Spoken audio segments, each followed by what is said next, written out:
सभी को नमस्कार।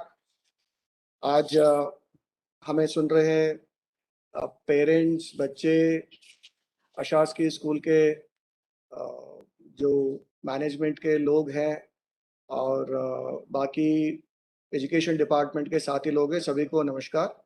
थोड़ा हम 10 मिनट लेट हो गए कुछ तकनीकी कारणों से। जैसे आप सबको विदित है, आरटीई जो एक्ट है उसमें 6 से 14 साल के बच्चों के लिए निःशुल्क एवं अनिवार्य शिक्षा का प्रावधान संविधान में है। उसी को आरटीई एक्ट बनाया, मध्य प्रदेश ने रूल्स बनाया और देश के सभी राज्यों ने बनाया। लेकिन मध्य प्रदेश एक अच्छा प्रैक्टिस ये शुरू किया था कि प्राइवेट स्कूल्स के जो प्रारंभिक कक्षाओं में सीट्स होते हैं 25%, उनका एडमिशन में किसी तरह का किसी के साथ भेदभाव ना हो, अन्याय ना हो, इसको ध्यान में रखते हुए एक ऑनलाइन प्रणाली विकसित किया गया। ऑनलाइन प्रणाली में वर्षों में बहुत सारे सुधार हुए। इस बार और सुधार हुआ जिससे ये पारदर्शी प्रक्रिया और मजबूत हुआ। इसमें किस स्कूल में प्रारंभिक शिक्षा में कितने सीट्स उपलब्ध हैं वो पब्लिक डोमेन में था। पेरेंट्स जहां अपने बच्चों को एडमिशन दिलाना चाहते उस स्कूल को चुनने का विकल्प उनके पास अवेलेबल था। लगभग 2,01,000 बच्चों ने पेरेंट्स ने अपने बच्चों के लिए आवेदन किया। आवेदन करने के बाद प्रक्रिया ये किए थे कि उसको ले जाके जो नज़दीकी सेंटर्स है जिसमें शिक्षा विभाग के डेसिग्नेटेड लोग बैठ के उसको वेरीफाई करते थे कि भाई उसने जो डॉक्यूमेंट लगाया है वो डॉक्यूमेंट सही है कि नहीं है। वो इसीलिए किया गया, पूर्व वर्षों में ये देखा गया था कि डॉक्यूमेंट्स वेरिफिकेशन के बिना लॉटरी अलॉट हो जाता था। जब एडमिशन लेने जाते थे पेरेंट्स या स्कूल वाले या डिपार्टमेंट ये कहता था कि आपका फला डॉक्यूमेंट ठीक नहीं है।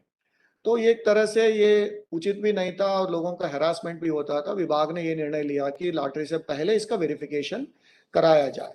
तो लॉटरी से पहले इसका वेरिफिकेशन हुआ। लगभग 1,72,000 पेरेंट्स ने अपने बच्चों के लिए वेरिफिकेशन कराया और 26,000 कुछ स्कूल्स इस प्रक्रिया में भाग लिए और लगभग 24,000 स्कूलों के लिए पेरेंट्स ने अपने बच्चों के लिए विकल्प चुना। यहाँ ध्यान रखने वाली बात यह है कि लगभग 1800 स्कूल्स ऐसा है जिसमें किसी भी पेरेंट्स अपने छात्र के लिए कोई विकल्प नहीं चुना। इसका तात्पर्य यह है कि पेरेंट्स में एक अवेयरनेस है, वो जानते हैं अपने बच्चों को बेहतर जगह स्कूल के लिए हमें भेजा जाए। तो इस प्रक्रिया पूरा होने के बाद आज हम इस काम के लिए बैठे हैं कि ये ऑनलाइन मैकेनिज्म से जो पूरी प्रक्रिया ऑनलाइन सिस्टम से बना था उसी तरह से ये ऑनलाइन रैंडम पद्धति से लॉटरी सिस्टम रन करेगा। सिस्टम रन करने के बाद किसी भी स्तर से किसी भी व्यक्ति का उसमें कोई हस्तक्षेप नहीं रहेगा, ताकि जो जिस बच्चे को जो अपना एक अधिकार है वो सही तरीके से उनको मिल जाए। 2-3 मुख्य बात मैं बताना चाहूँगा। लास्ट ईयर शिक्षा सत्र 21-22 में मध्य प्रदेश सरकार ने एक बहुत संवेदनशील निर्णय लिया गया कि कोविड के दौरान अपने माता-पिता को जो खोए थे बच्चे, उनके लिए एक अलग से व्यवस्था किया जाए। नियम में भी परिवर्तन कराया गया। लास्ट ईयर लगभग 13 बच्चे इस पात्रता में आए थे। इस बार 10 बच्चे ऐसा हैं जिनको विशेष पात्र मानते हुए सीट का अलॉटमेंट आज होने वाला है। इन बच्चों को सीट मिलेगा। इसी प्रकार जो बच्चे अनाथ हो गए हैं, वो ऐसा भी 10 बच्चे हैं, उनको भी आज सीट अलॉटमेंट हो जाएगा और अलग-अलग कैटेगरी के लोग हैं। आप सभी जानते हैं जो वंचित वर्ग हैं और 2 समूह हैं, उन सभी को आज लॉटरी का अलॉटमेंट हो जाएगा। कल से ये बच्चे पालक जो अपना डेसिग्नेटेड स्कूल्स हैं, वहाँ जाके अपना एडमिशन ले पाएँगे। मैं सभी पालकों से अनुरोध ये करूँगा कि आप उस समय तक वहाँ शाला में रहे जब तक आपका ऑनलाइन रिपोर्टिंग नहीं हो। उसका कारण ये है कि ये पूरा सिस्टम ऑनलाइन है। तो जब 1,72,000 लोगों के लिए अलॉटमेंट होगा, उसमें अपना चॉइस के हिसाब से जो भी अलॉटमेंट होगा, एक बैक एंड कैलकुलेशन में ये लगभग समझ में आ रहा है कि 1,40,000 के लगभग बच्चों को अपना जो चॉइस का स्कूल है वो मिलेगा। तो पेरेंट्स से अनुरोध है कि अगर ऑनलाइन रिपोर्टिंग नहीं होता है, सेकेंड राउंड में ये संभावना है वो सीट खाली मानते हुए दोबारा किसी बच्चे को अलॉटमेंट हो जाता। तो स्कूल संचालकों से मेरा विशेष अनुरोध है, किसी का फॉर्म फिजिकली आप लेके पेंडिंग नहीं रखें, अन्यथा वो सीट खाली दिखेगा और बच्चों को सेकेंड राउंड में फिर अलॉट हो जाएगा। ये असुविधा से आप भी बचे और पेरेंट्स को भी इस असुविधा से बचाया जाए। इस बार एक विशेष बात ये है कि इस इतने वर्षों तक जब से ये ऑनलाइन लॉटरी सिस्टम शुरू हुआ, एनआईसी हमारा ये काम करता था, लेकिन किन्हीं कारणों से एनआईसी से राज्य शिक्षा केंद्र और शिक्षा विभाग ने बाहर आया। एमपीएससीडीसी ने इस बार ये पूरा काम हमारे लिए किया। मुझे यहाँ बताते हुए बड़ा हर्ष होता है। मेरे साथी एमपीएससीडी से एमडी साहब श्री अभिजीत अग्रवाल जी बैठे हैं और उनका टीम बैठे हैं। पूरा राज्य के सामने मुझे ये बताते हुए अच्छा लगता है कि जिस स्थिति में ये वाला मॉड्यूल आपको मिला था, बहुत ही कठिन समय था।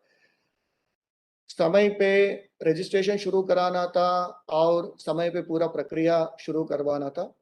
इनका टीम और राज शिक्षा केंद्र का टीम कई बार दिन-रात इस काम के लिए मेहनत किए हैं, ताकि किसी भी बच्चे को असुविधा ना हो, किसी पालक को असुविधा ना हो और विशेषकर किसी बच्चे का जो हक है, वो गलत तरीके से वो वंचित ना हो या किसी को गलत तरीके से अलॉटमेंट ना हो।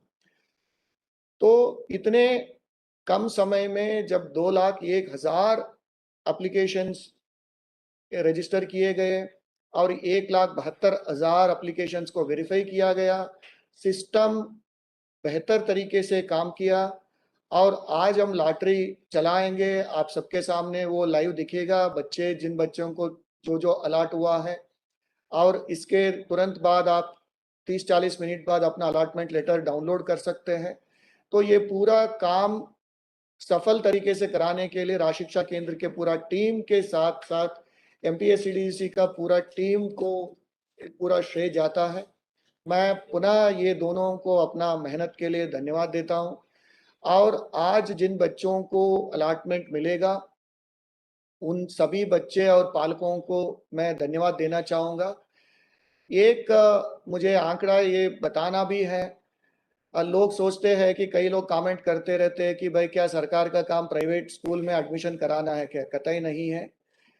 2,72,000 सीट है और उसमें केवल 1,40,000 बच्चों को सीट मिलेगा और जैसे मैंने बताया 2,000 स्कूलों के लिए किसी ने आवेदन भी नहीं किया। इसका तात्पर्य ये है कि सबस्टैंडर्ड और ऐसे स्कूलों को जनता भी नहीं चाहती है, बच्चे भी नहीं चाहते हैं और लगभग 1,50,000 सीट इसके बाद भी खाली रहेंगे। इसका तात्पर्य ये है, इतने बच्चे सरकारी स्कूलों को बेहतर विकल्प मानते हैं बनस्पत प्राइवेट स्कूलों को। तो ये सभी विषय है। मैं पुनः उन सभी बच्चों को, उन सभी पालकों को बधाई देना चाहूँगा। आप जहाँ चाहते हैं 1,20,000 के लगभग बच्चों को अपना फर्स्ट चॉइस का सीट मिल रहा है। अ, सभी को पुनः धन्यवाद, आरएसके का टीम को और एमपीएससीडीसी का टीम को विशेष धन्यवाद। आपने इतना संवेदनशील काम को लगन के साथ किया और कोई तकनीकी समस्या आने नहीं दिया।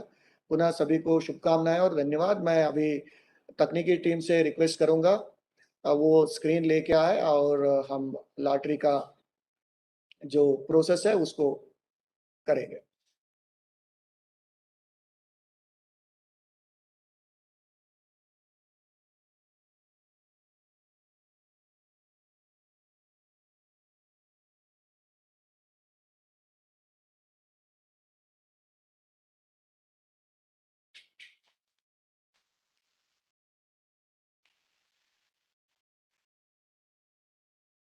ये आप देख पाएंगे, लास्ट वाला विंडो थोड़ा मिनिमाइज करोगे? हाँ। 1,00,000 1.39,725 इतने लाख, लगभग 1,40,000 बच्चों को आज अलॉटमेंट हुआ है। और आप नीचे देख सकेंगे कि जो रैंडमली और कुछ सीक्वेंस में ये बच्चे आ रहे हैं, जिन बच्चों को अलग अलग स्कूल्स अलॉट हुए हैं। 3 बजे से एसएमएस भी पहुंचने लगा। हाँ। अभी तुरंत बाद इन सभी पालकों ने जिस मोबाइल से रजिस्ट्रेशन किया गया था, उस मोबाइल पे आपको अलॉटमेंट का एसएमएस प्राप्त होगी। आपको तुरंत पता चल जाएगा कि आपके बच्चे को कौन सा संस्था में सीट अलॉट हुआ है, और आप अलॉटमेंट लेटर लेके कल से स्कूल जा सकते हैं एडमिशन के लिए। 23 तारीख जुलाई 23 अंतिम तिथि रहेगी, उसके बाद एडमिशन नहीं हो पाएगी। उसके बाद जो बच्चों ने एडमिशन नहीं लेंगे, ये मानेंगे कि वो एडमिशन लेने के लिए इच्छुक नहीं है, वो सभी सीटों का अलॉटमेंट राउंड 2 में दोबारा होगी।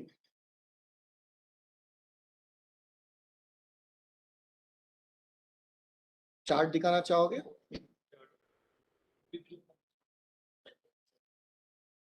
नहीं, ठीक है।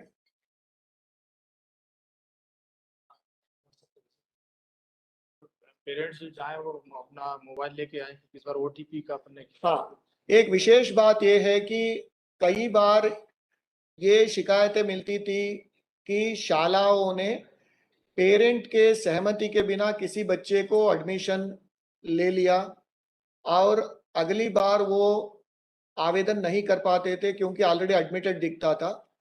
एक व्यवस्था इस बार एमपीएससीडीसी के तकनीकी टीम ने ये किया है कि पेरेंट के मोबाइल पे एक ओटीपी आएगा।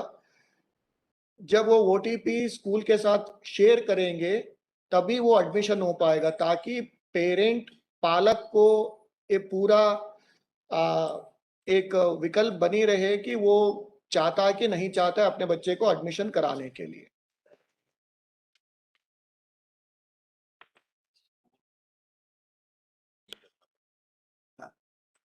स्कूल लेवल पे जो बच्चों का वेरिफिकेशन नहीं करना पड़ता। अच्छा, पहले ही हो गया।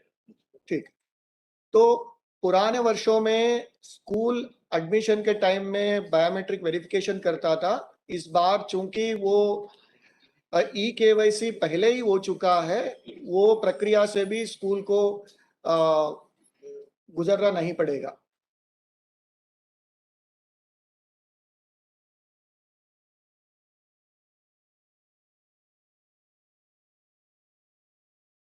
बता रहे हो?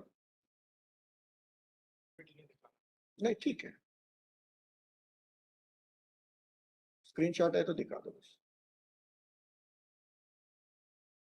और कोई पॉइंट छूटा है?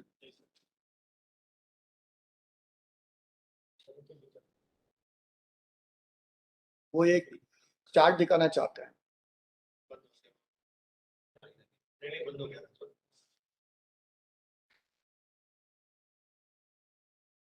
नहीं, ठीक है। तो पुनः सभी को धन्यवाद, आप हमारे साथ जुड़े रहे, और सभी को धन्यवाद, मेरे पूरा टीम को धन्यवाद। Thank you.